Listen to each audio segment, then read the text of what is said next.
आणि राज्यपालांचं शासकीय निवासस्थान असणाऱ्या राजभवनाचं नाव आता लोकभवन असं करण्यात आले। केंद्रीय गृह मंत्रालयानं या संबंधातला आदेश जारी केलाय आणि त्यानुसार हे नामांतर करण्यात आले।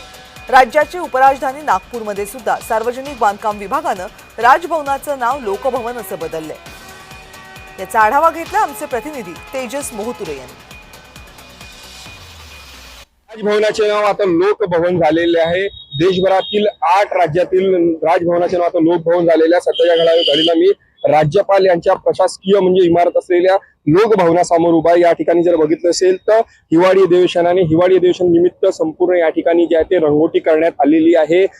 राजभवन हे जे नाव होतं आता लोकभवन नाव करण्यात आलं, म्हणजे नामांतरण करण्यात आलं।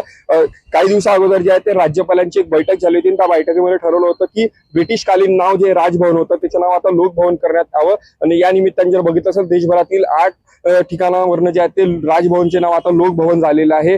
सध्याच्या घडीला आपण बघू शकता लोकभवना संपूर्ण व्यवस्था जी आहे ते इथं पूर्ण झालेली आहे, कारण की हिवाळी अधिवेशन निमित्त मुख्यमंत्री असतील, उपमुख्यमंत्री असतील, सत्ता पक्षातील नेते असतील, विरोधी पक्षातील नेते असतील, यासोबत जे बघितलं असेल तर नागपुरातील वरिष्ठ जे मंडळी आहेत उद्योजकात ते येत असतात। नियमबोधनाचा कार्यक्रम या ठिकाणी येत असतो।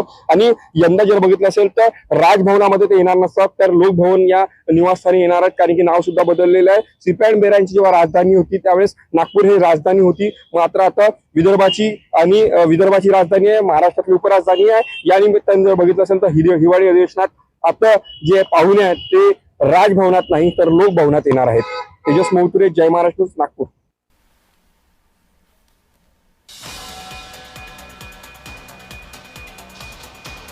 केंद्र सरकारनं राजभवनाचं नाव लोकभवन केलंय। हा निर्णय फक्त महाराष्ट्रापुरती नाही तर देशभरातील जी म्हणून राजभवन आहेत त्या सगळ्यांची नावं आता लोकभवन अशी करण्यात येणार आहेत। याचप्रमाणे केंद्रीय सचिवालयाचं नाव बदलण्यात आलेलं आहे।